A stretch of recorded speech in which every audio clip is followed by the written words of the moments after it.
Hello bachcho, let's read this question. The question says the maximum biomagnification would be in which of the following in case of aquatic ecosystem? Options are first zooplankton, second phytoplankton, third fishes या फिर fourth kelps. तो सबसे पहले बात करेंगे की concept की यहाँ. तो जो की कॉन्सेप्ट इस क्वेश्चन में यूज किया गया that is biomagnification.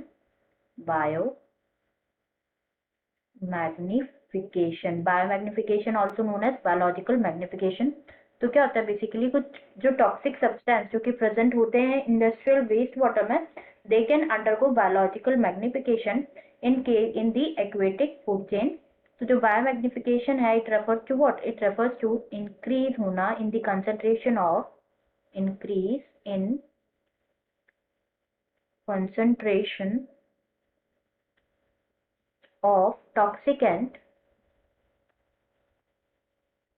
Eight successive trophic levels. उसे क्या कहा जाता है? बायोमैग्निफिकेशन कहा जाता है. Successive trophic levels.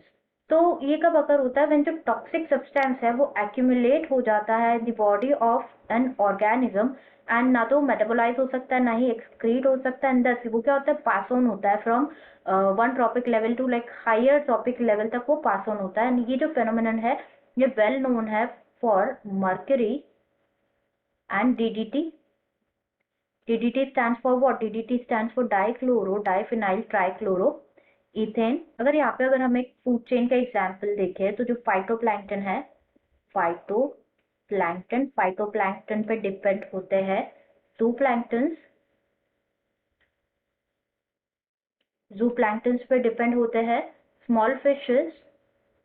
एंड जो स्मॉल फिशेस है स्मॉल फिशेस पे डिपेंड होते हैं लार्ज फिशेस. तो यहाँ पे क्या हो रहा है बेसिकली जो DDT है, DDT concentration in phytoplankton it will be 0.003 ppb that is parts per billion. Then zooplankton में it will be 0.04 ppm parts per million. Then small fish में it will be 0.5 parts per million and large fishes में it will be 2 ppm 2 parts per million. तो यहाँ पे क्या हो रहा है बेसिकली जो DDT है ये एक्यूमुलेट हो जा रहा है in the living organism and then transfer हो रहा है फूड चेन में आगे जैसे कि हम डिस्कस कर रहे थे. एंड अल्टीमेटली लाइक यहाँ पे इस फूड चेन में ultimately it reach to 2 parts per million जो कि हाईएस्ट है दैट इज फिशेस में होगा. अब अगर हम यहाँ पे ऑप्शंस देखें तो फर्स्ट गिवन है जूप्लैंक्टन्स तो ये तो इनकरेक्ट होगा as per hour discussion. Phytoplanktons में भी इनकरेक्ट होगा. फिशेस जैसे कि हमने डिस्कस किया fishes can be a correct answer. Kelps की बात करें तो कैल्प्स क्या होते हैं? ये भी लार्ज ब्राउन एल्गी सीविड्स होते हैं. दैट्स व्हाई ये भी एक इनकरेक्ट ऑप्शन है. Answer will be third fishes.